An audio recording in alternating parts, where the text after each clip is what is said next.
आज ही पत्रकार परिषद मी महाविकास आघाडीचे आपले उमेदवार वसंतराव यांच्या समर्थनार्थ किंवा प्रचारासाठी घेतली आहे। कारण आज 5 वाजता प्रचार संपतो या टप्प्याचा। माझी पण इच्छा होती, या सर्व माझ्या कार्यकर्त्यांची, काँग्रेसच्या, राष्ट्रवादीच्या सर्व मित्रपक्षांची इच्छा होती की एक सभा, जाहीर सभा नांदेडमध्ये घ्यावी, पण वेळेची जरा खेचाखेची सुरू आहे। त्यातून मध्येच पाऊस येतो। कालच्या सभेत सुद्धा पाऊस कसा आला आपण पाहिलं। आणि वसंतरावांना मी विनंती केली, कमल किशोरजी तुमचं सुद्धा स्वागत करतो, सगळ्यांचं स्वागत करतो मी। त्यांना विनंती केली की माझे सर्व शिवसैनिक तुमच्या विजयासाठी अथक प्रयत्न तर करणार आणि तुम्ही विजयी तर नक्की होणारच आहात, पण वेळेची थोडीशी ओढाताण लक्षात घेऊन आपण जर का प्रेस कॉन्फरन्स घेतली तर बरं होईल। आणि वसंतरावजी आपण सुद्धा मोठ्या मनाने त्याला मान्यता दिली, त्याच्याबद्दल धन्यवाद देतोय। साधारणतः 19 साली देशात किंवा राज्यात पहिल्या प्रथम महाविकास आघाडीचं सरकार हे स्थापन झालं। मी पहिल्या प्रथम हा शब्द एवढ्यासाठी वापरला कारण काँग्रेस, राष्ट्रवादी आणि शिवसेना हे 2 टोकाचे 3 पक्ष होते, ते एकत्र आले, सरकार स्थापन केलं। त्याचं नेतृत्व माझ्याकडे होतं। मला 2.5 वर्षामध्ये काँग्रेस असो, राष्ट्रवादी असो, सर्वच मित्रपक्षांनी अत्यंत उत्तम सहकार्य केलं। मधल्या काळामध्ये जी गद्दारी झाली ती गद्दारी झाली नसती तर आज सुद्धा हे सरकार महाराष्ट्राला खूप पुढे घेऊन गेलं असतं। आता मात्र पहिल्या प्रथम आम्ही एकत्र येऊन निवडणुका लढतो आहोत। कारण हे सरकार असं होतं की निवडणुका आम्ही वेगळ्या लढलो होतो आणि सरकार स्थापन केलं होतं। अत्यंत चांगला ताळमेळ जसा त्यावेळेच्या सरकारमध्ये होता तसाच अत्यंत चांगला ताळमेळ आत्ताच्या आमच्या या निवडणुका लढण्याच्या प्रचारामध्ये दिसून येतो आहे। मी काल परभणीची सभा घेतली, परवा वर्धा आणि अमरावतीमध्ये सुद्धा दुपारची सभा होती, ती हॉलमध्ये घ्यावी लागली आणि बाहेर मंडप टाकण्यात आला। एकूणच काय की सगळीकडे सर्व मित्रपक्षांचे कार्यकर्ते हे जोमाने आणि एकदिलाने महाविकास आघाडीचे उमेदवार जिंकून आणण्यासाठी प्रयत्न करतायत। आणि मला खात्री आहे की जिथे जिथे काँग्रेसचे उमेदवार आहेत त्यांची निशाणी हात आहे, राष्ट्रवादीचे त्यांची निशाणी तुतारी आहे आणि शिवसेनेची मशाल, तर जणू काही ह्या आपल्याच निशाण्या आहेत।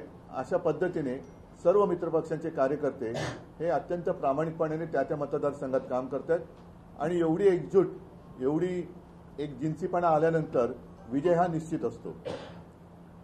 एकूण जर का तुम्ही पाहिलं तर देशामध्ये हुकुमशाहीच्या विरुद्ध एक लाट उसळलेली आहे आणि सगळ्यांच्या मनामध्ये भीती आहे की हे घटना बदलतील, हे संविधान बदलतील आणि गेल्या काही वर्षातली त्यांची वाटचाल ही तशीच दिसते। म्हणजे वसंतराव, मला या प्रचाराच्या दरम्यान काही शेतकरी भेटतात, कारण ग्रामीण भागामध्ये शेतकऱ्यांमध्ये मोठा असंतोष आहे आणि शेतकऱ्यांना विचारण्याची गरज लागत नाही। शेतकरी दादा स्वतःहून समोरून येऊन सांगतोय की यावेळेला आमचं मत महाविकास आघाडीला आहे। म्हटलं का तुम्ही एवढ्या निश्चयाने आता का उतरलेला आहात? तर त्यांचं म्हणणं की एकतर महाविकास आघाडीच्या सरकारने आम्हाला कर्जमुक्त केलं होतं, इतर बऱ्याच काही गोष्टी त्यांनी मला सांगितल्या, पण सगळ्यात प्रमुख मुद्दा त्यांनी जो सांगितला, जो मला सुद्धा काळजाला भिडला, ते म्हणाले, अहो उद्धवजी, हे सरकार जे भाजपचं आहे, मोदी सरकार, त्या मोदी सरकारने संकटाच्या काळात साथ देणाऱ्या शिवसेनेच्या सातबाऱ्यावरती गद्दारांचं नाव लिहिलं, तर उद्या यांचं सरकार आल्यानंतर आमच्या सातबाऱ्यावरती दुसऱ्याचं नाव लिहिलं तर आम्ही कोणाकडे जायचं?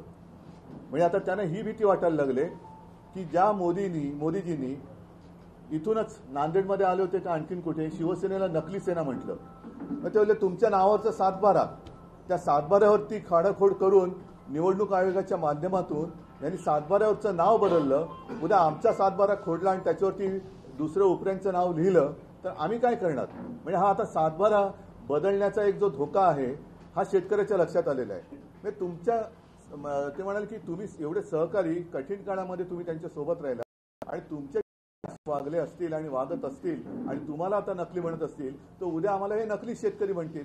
आमचा सातबारा चोरतील, आमची जमीन चोरतील आणि आम्ही काय करणार? कारण दात कोणाकडे मागणार? तर हा एक मोठा धोका हा त्यांच्या मनामध्ये दिसतोय. म्हणजेच काय की एक तर संपूर्ण 10 वर्षाचा नाकर्तेपणा यांच्या समोर आहे. त्याच्यानंतर यांची हुकुमशाही, जसं सुरतेमध्ये एक जादूच झाली म्हणायची, की सुरतेमध्ये जादू झाली आणि भाजपचा उमेदवार बिनविरोध जिंकला. ही अशी जादू करायला लागले तर आम्ही आणि सर्वसामान्य लोक काय शिल्लक राहणार? हा त्या शेतकऱ्याचा प्रश्न आहे. त्याच्याकडे माझ्याकडे उत्तर नाही, पण शेतकऱ्याकडे उत्तर आहे. ते म्हणजे महाराष्ट्रामध्ये महाविकास आघाडी आणि देशामध्ये इंडिया आघाडी. तर अशा पद्धतीने ही निवडणूक होते आहे. एक घटना बदलण्याची, संविधान बदलण्याची भीती ही सर्वसामान्यांच्या मनामध्ये खोलवर रुजले. कारण यांनी गेल्या संसदेच्या अधिवेशनात समोरचे विरोधी पक्षाचे जवळपास 150 खासदार हे निलंबित करून आपल्याला पाहिजे तसं मनमानी करून काही कायदे हे पारित करून घेतले. म्हणजेच काय की हम करे सो कायदा. तर आता ह्याच्या विरुद्ध सगळी जनता एकवटलेली आहे. म्हणून वसंतरावजी, तुम्ही आणि संपूर्ण महाराष्ट्रातलेच, मला तर असं वाटतं की कदाचित 48च्या 48 खासदार निवडून येतील. तर आणखीन तुम्हाला काय विचारायचं? राज्य बँक गैरव्यवहार प्रकरणात अजित पवार आणि सुमित्रा पवार यांना क्लीन चिट दिलेली आहे. काय वॉशिंग मशीनची जाहिरात आहे ना ती.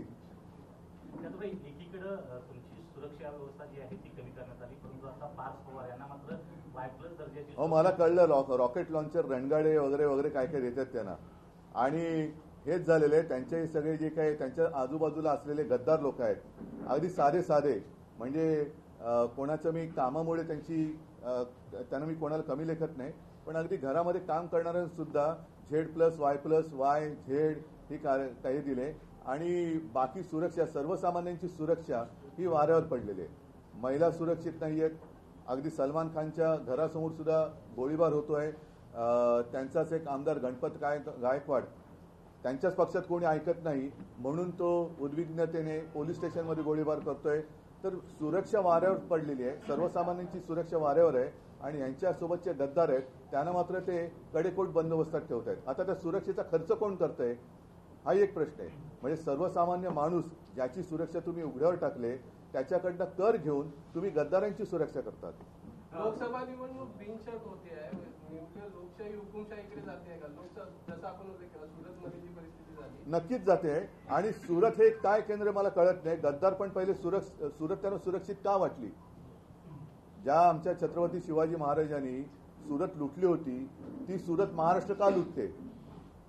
महाविकास आघाडी एकत्रित प्रचार करते, मात्र हा का आता चाललंय ना एक अपवाद आहे तो सांगलीचा. विशाल पाटील, पण तो महाविकास आघाडीचा नाहीये. त्यांनी बंडखोरी केलेली आहे आणि मला वाटतं काँग्रेस त्यांच्यावरती कारवाई करेल. पण नांदेडमध्ये अशोक चव्हाण भाजपामध्ये गेले, त्यानंतर इथं महाविकास आघाडीवरती सूट घेतलं जातं. अशोक चव्हाणांचं भाजपात जाण्याबद्दल तुम्हाला काय वाटतं? त्यांचे ज्येष्ठ सहकारी इकडे बसलेत आणि ते गेल्यानंतर नवीन चेहरे पुढे येत आहेत, जे आतापर्यंत त्यांनी वाट ज्यांची आडून ठेवली होती. काही जण जसं आमच्यामध्ये काही सुभेदाऱ्या निर्माण झाल्या होत्या, त्या सुभेदाऱ्या आता या निमित्ताने मोडून पडल्या आणि उलट अशोकराव तिकडे गेल्यामुळे काँग्रेसला आता नवं चैतन्य प्राप्त झालंय. त्याच्याचमुळे वसंतरावांचा विजय हा निश्चित झालेला आहे.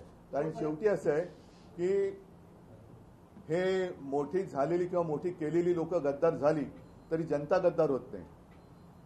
जनता कधीच गद्दार होत नाही. 2014 मध्ये आणि 19 मध्ये नरेंद्र मोदींनी अशी शपथ घेतली होती की आदर्श प्रकरणामध्ये जेवढे आरोपी आहेत त्यांना आम्ही मध्ये घालू. यावरती आपलं काय? अरे माझ्यापेक्षा त्यांचं मत का नाही विचारत? मी काय मत व्यक्त करणार? जे तुमचं मत आहे तेच माझं मत आहे. म्हणजे हे खरं आश्चर्य आहे की त्यांनी त्यांच्या क्लिप्स आहेत, आदर्श नावाची सोसायटी निर्माण केली आणि शहीद परिवारांचा अपमान केला, त्यांची फसवणूक केली. त्या आदर्श घोटाळ्याचा निकाल लागलेला नाही. आता परत ज्या अर्थी त्या अर्थी असं जर का लावायचं झाला तर ज्या अर्थी अशोकरावांना त्यांनी भाजपात घेतले, अगदी थेट राज्यसभेत पाठवलं आणि त्यांचं बरंचसं कौतुक त्यांनी व्यासपीठावर केलं, तेव्हा तर त्यांनी कमाल केली की पुट्टपर्ती साईबाबांचा त्यांनी एक संदर्भ दिला, तिथे ओळख झालेली. आणि मोदीजी जेव्हा राजकारणात नव्हते तेव्हापासून शंकररावजी चव्हाण हे राजकारणात होते, पण एवढी मोठी पदं भूषवून सुद्धा एवढी विनम्रता मी पाहिली नाही. तर ती विनम्रता पाहिली ती स्वतः जर का बाणवली तर अधिक बरं होईल. आणि याचा अर्थ आता असा आहे की तुम्ही जर का तेव्हा म्हणाला होता की शहीदांच्या परिवाराला फसवलं, तर त्या फसवणुकीमध्ये भाजप आता सामील झालाय, असंच माझं ठाम आणि स्पष्ट मत आहे. उद्धव साहेब, मुख्यमंत्री एकनाथ शिंदे यांनी तुमच्यावर एक गंभीर आरोप केलेला आहे की घटनाबाह्य लोकांवर मी बोलत नाही. त्यांचा तो थेट आरोप आहे की महाविकास आघाडीच्या काळामध्ये मला वारंवार अपमान व्हायचा.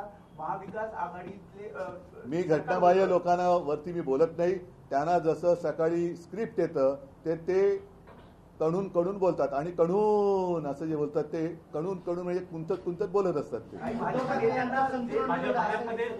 नेत्यांना काही जेलमध्ये टाकण्याचा तुमच्यावर त्याच्यावरती संजय राऊत यांनी काल अत्यंत उत्तम उत्तर दिलेलं आहे, आणि ते उत्तर मला वाटतं तुम्ही काल माध्यमांनी दाखवलं असेल, नसेल तर कृपा करून दाखवा.